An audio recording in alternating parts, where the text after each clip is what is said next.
Lo que estás a punto de ver no había ocurrido en 1955 años.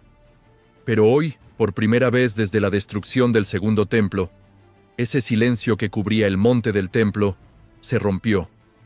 Y no se rompió con una multitud, ni con una protesta, ni con un acto político, sino con 3 voces levíticas que no tenían derecho legal a cantar allí. Pero aún así subieron. Y eso lo cambia todo. Porque este lugar, este exacto punto donde estás viendo el video, es el sitio más sagrado del judaísmo, pero también el más restringido del mundo. Han pasado siglos en los que este canto estuvo prohibido, silenciado, borrado de la historia. Pero hoy volvió.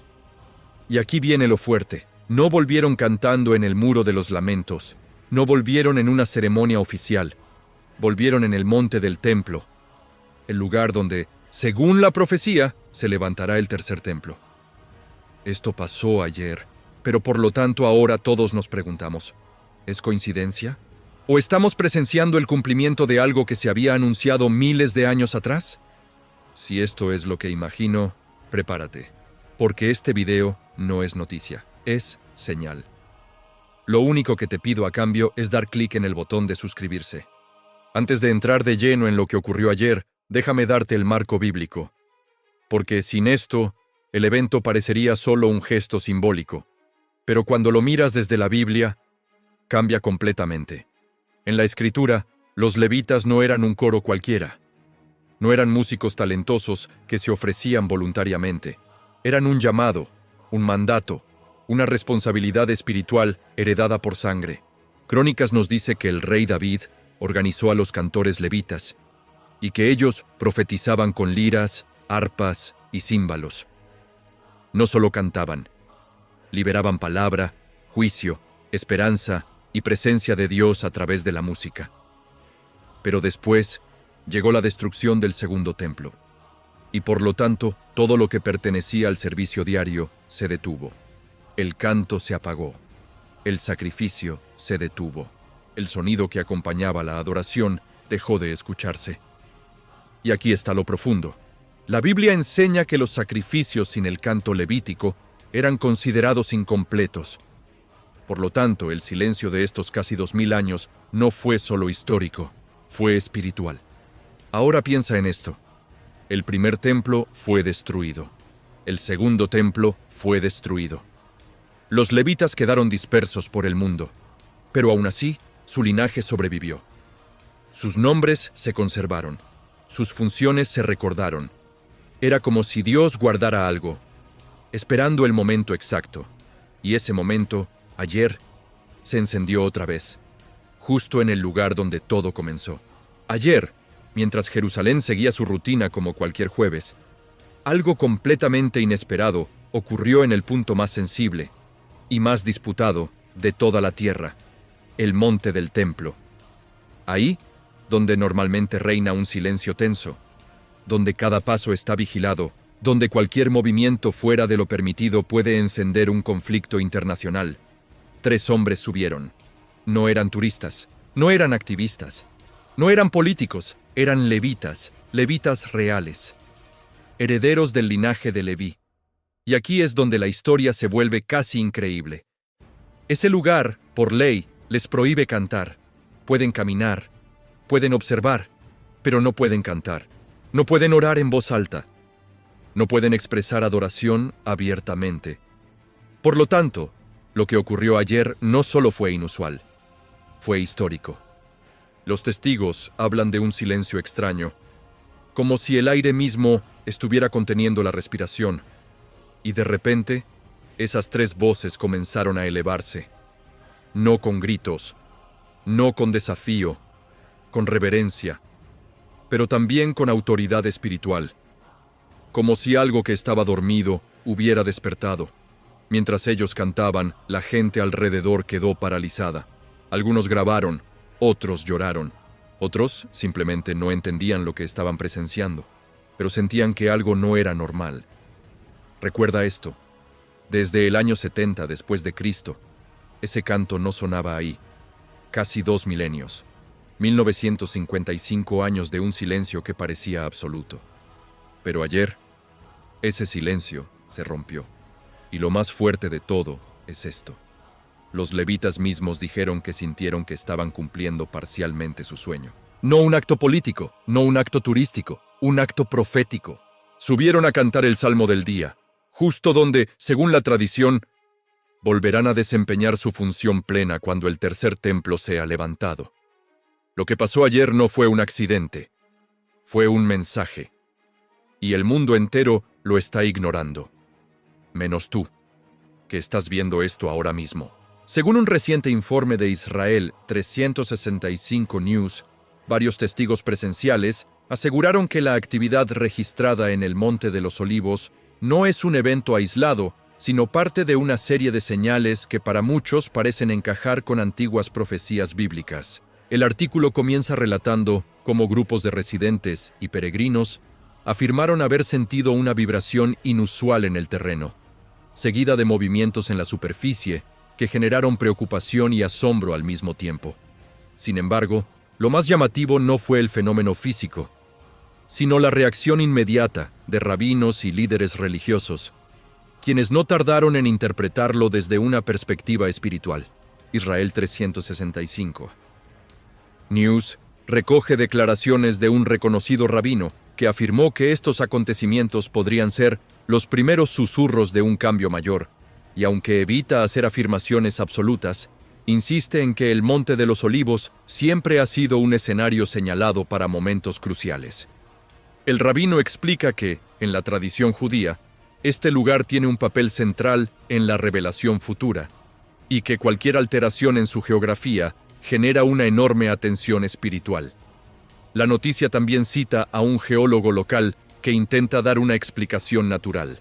Sin embargo, su declaración tiene un tono curioso.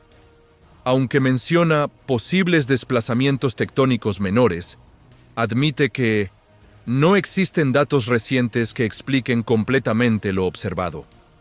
Este reconocimiento, inusual en informes científicos, abre la puerta a más preguntas que respuestas. Pero lo más impactante llega en las palabras de un peregrino entrevistado. Sentí como si la tierra respirara. No sé cómo explicarlo, pero era como si algo debajo estuviera despertando. Esa frase simple, pero cargada de emoción, se ha viralizado rápidamente porque conecta con una sensación que muchos allí compartieron: la percepción de que algo significativo está por ocurrir. Israel 365. News concluye recordando que el Monte de los Olivos no es solo un punto geográfico, sino un símbolo espiritual que atraviesa miles de años de historia. Por eso, cada movimiento, cada señal y cada testimonio adquieren un peso especial. Y aunque nadie puede afirmar con certeza qué está pasando, todos coinciden en una idea. Este no es un día más en Jerusalén, es un día que quedará grabado en la memoria colectiva. Lo que acaba de ocurrir no es solo sorprendente, es histórico. Y para comprender su magnitud, hay que mirar hacia atrás, muchísimo más atrás. Durante 1955 años, desde la destrucción del Segundo Templo, en el año 70 después de Cristo, los judíos no habían podido realizar ciertos actos sagrados en el Monte de los Olivos ni en sus alrededores más sensibles. No por falta de deseo, sino por algo mucho más complejo. Restricciones legales, tensiones religiosas y control territorial que durante siglos cambiaron de manos una y otra vez. Primero bajo el dominio romano, luego bizantino, después musulmán cruzado otomano y finalmente, bajo administraciones modernas, este monte, uno de los más mencionados en la Biblia, se convirtió en un lugar donde cada gesto era vigilado, limitado y muchas veces prohibido. Incluso en tiempos recientes, con Israel recuperando Jerusalén Oriental en 1967, el estatus político y religioso del área nunca dejó de ser delicado. Muchos rituales, cantos y ceremonias debían realizarse en silencio o directamente no podían realizarse. Por eso lo que vimos en este evento es tan extraordinario, no solo porque sucedió públicamente, sino porque se hizo sin interrupciones, sin restricciones visibles y sin la tensión que históricamente siempre acompañó cualquier acto religioso allí. Es un quiebre del patrón de casi 2 milenios. Lo inédito no está solo en la acción, sino en lo que simboliza. Un espacio que parecía cerrado, vigilado, intocable. De pronto se abre, se activa, respira. Y si un lugar cargado de tanta historia cambia así, aunque sea por unos minutos, inevitablemente surge la pregunta que millones ya se están haciendo. ¿Estamos viendo el primer eco de algo aún mayor? Si queremos entender por qué este acontecimiento ha estremecido a miles de estudiosos rabinos pastores y observadores proféticos en todo el mundo, debemos mirar hacia un punto clave: la conexión directa que este hecho tiene con la reconstrucción del tercer templo. Para el judaísmo, el cántico levítico no es un simple elemento artístico o cultural. Es un acto litúrgico, parte esencial del servicio del templo. Sin el canto, el sacrificio se consideraba incompleto. Y sin levitas, no hay templo. Por ello, el simple hecho de que levitas, con linaje probado, hayan cantado nuevamente en un área tan cercana al sitio original del templo, es interpretado como un paso previo, un ensayo, un eco de lo que vendrá. Además, este acontecimiento no ocurre de manera aislada. En los últimos años, varias organizaciones judías, como el Temple Institute y Beladenu, han intensificado esfuerzos para preparar vasos sagrados, ropas sacerdotales, instrumentos musicales y entrenamiento ceremonial. Muchas de estas preparaciones están completas. Y aquí surge otro eslabón profético. En los últimos meses, grupos de Kohanim, es decir, descendientes directos de Aarón, la línea sacerdotal, intentaron subir al monte del templo en un acto histórico. Esto no había ocurrido de forma pública en décadas. ¿Por qué importa esto? Porque en la estructura bíblica, los Kohanim son imprescindibles para el tercer templo, y los levitas son su soporte musical y ministerial. Es decir, sin Kohanim no hay sacerdocio. Sin levitas no hay servicio. Sin servicio no hay templo. Cuando juntas todo lo que está pasando, Kohanim subiendo, levitas cantando, organizaciones restaurando utensilios, influencia política creciente para abrir el monte a los judíos, aparece un patrón claro. Se están activando piezas que durante casi 2000 años estuvieron completamente dormidas. Para muchos, esto no es casualidad. Es una señal, una antesala, un indicio claro de que la profecía del tercer templo podría estar más cerca de lo que imaginamos. ¿Tú qué opinas? Deja un comentario mientras ves esto. Responderé todos los comentarios. Lo que está ocurriendo en Israel no es simplemente un evento aislado ni un gesto simbólico. Forma parte de un despertar espiritual que cada año se vuelve más visible, más valiente y más cargado de significado profético. Organizaciones como Beladenu, el Temple Institute y distintos movimientos comunitarios están impulsando, de manera abierta y pública, una reconexión con las raíces más antiguas del pueblo judío.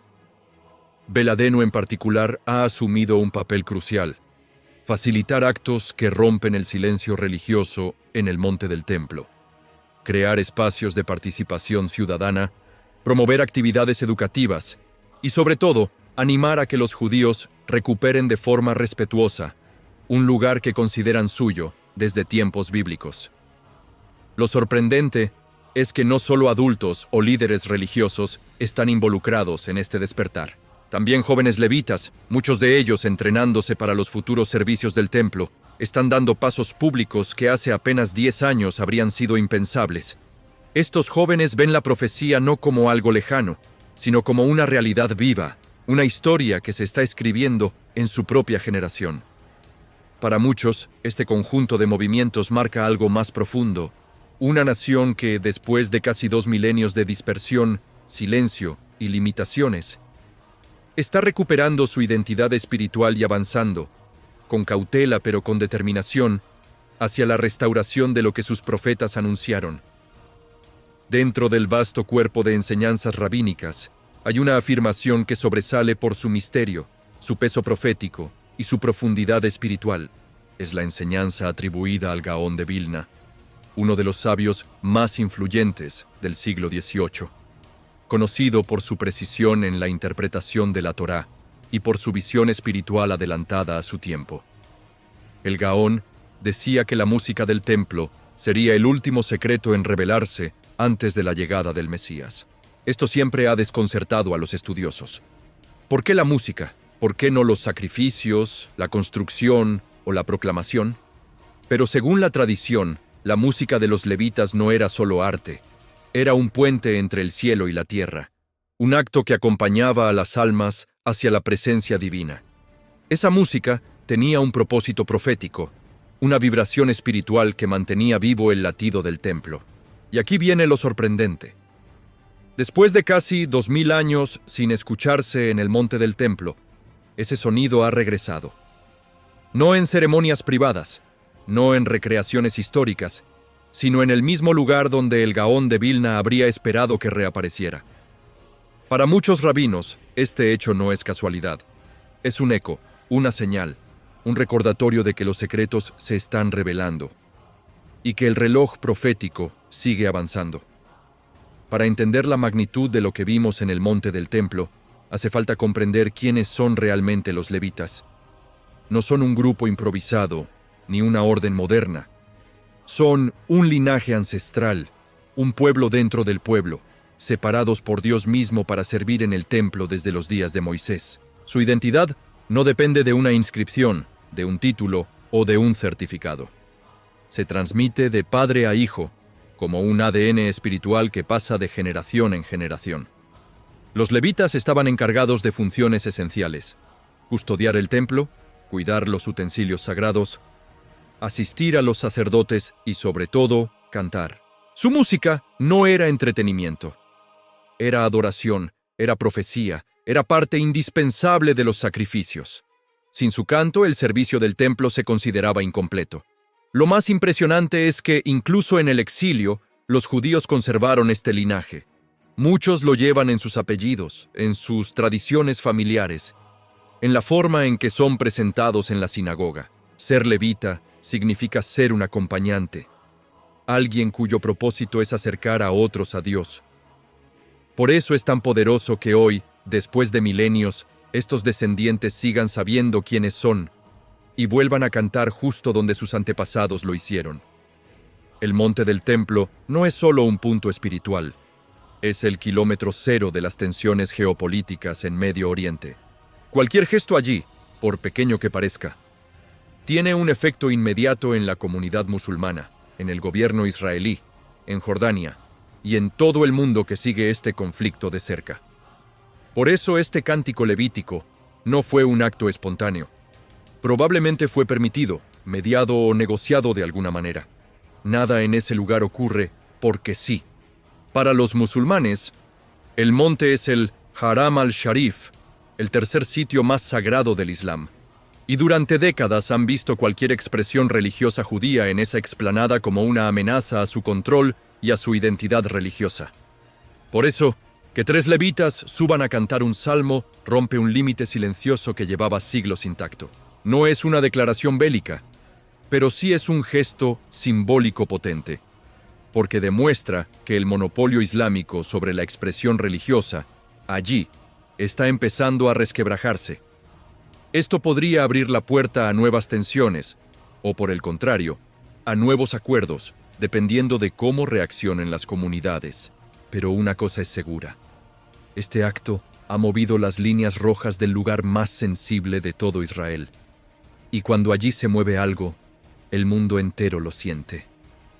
Quiero que te detengas un momento. Respira. Recuerda el sonido de esos levitas cantando en el monte del templo. No hace falta que seas judío, cristiano o religioso para sentir algo, porque ese canto lleva un peso emocional que atraviesa la historia. A mí, personalmente, me removió algo profundo, como si una parte de la Biblia que siempre imaginé, de pronto se hubiera vuelto real, tangible, viva. ¿Y a ti? ¿Sentiste paz? ¿Sentiste un escalofrío? ¿Sentiste nostalgia? ¿Esperanza?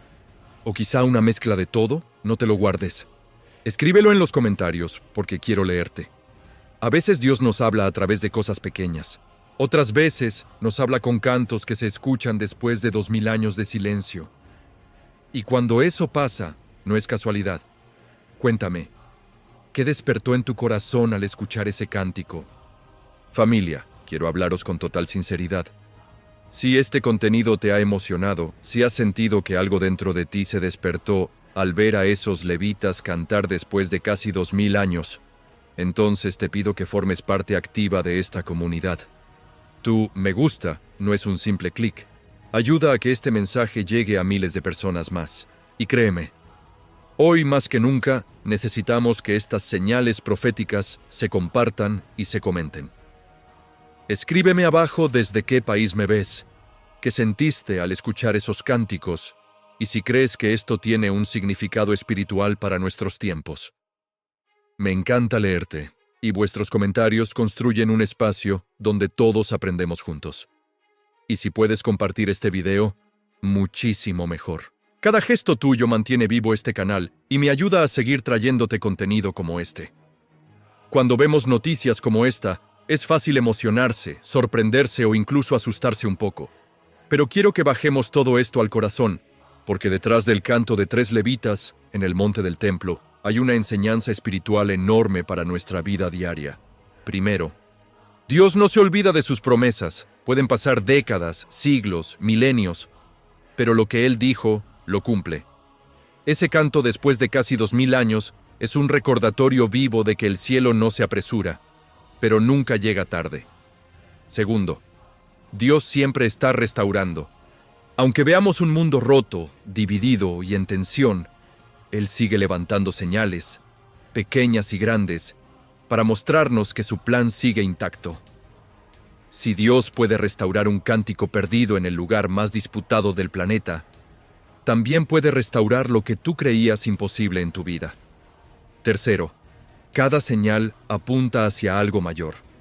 Ese canto no es el final de la historia, es un eco, un aviso, un recordatorio de que las páginas proféticas siguen abiertas y que Jesús habló precisamente de días como estos. No para asustarnos, sino para mantenernos despiertos. Y cuarto, tú tienes un papel en esta generación. No estás aquí por accidente. Si estás viendo esto, si este tema toca tu espíritu, es porque Dios quiere que estés atento, firme y con el corazón alineado. Así que no mires esta noticia solo como un evento histórico. Mírala como una invitación divina. Una llamada a despertar. Volvamos al principio, a ese instante en el que escuchaste el primer cántico levítico resonando en el monte del templo. ¿Lo recuerdas? Ese momento no era solo una introducción del video, era una puerta, una pieza inicial de un rompecabezas que ahora, después de todo lo que vimos, cobra un sentido completamente nuevo. Porque aquello que al comienzo quizá te sorprendió, ahora se convierte en algo mucho mayor. Ya no es solo un sonido hermoso, es un testimonio vivo de que algo se está moviendo en el corazón de Israel. Y cuando Israel se mueve, el mundo espiritual entero se estremece. El silencio de casi 2000 años se rompió. 3 voces encendieron una llama. Y tú, sí, tú, fuiste testigo de ese momento histórico. Por eso quiero cerrar este video volviendo a la primera frase que te dije. Esto que vas a ver va a sacudir todo lo que creías saber. Ahora entiendes por qué. No fue exageración, fue profecía. Si este cántico realmente es, como dijeron los sabios, el último secreto en revelarse antes del Mesías, entonces no hemos visto el final, sino el principio. Mantén tus ojos abiertos, tu espíritu despierto y tu corazón sensible, porque si después de 2000 años el canto volvió, ¿qué será lo próximo que Dios está a punto de despertar?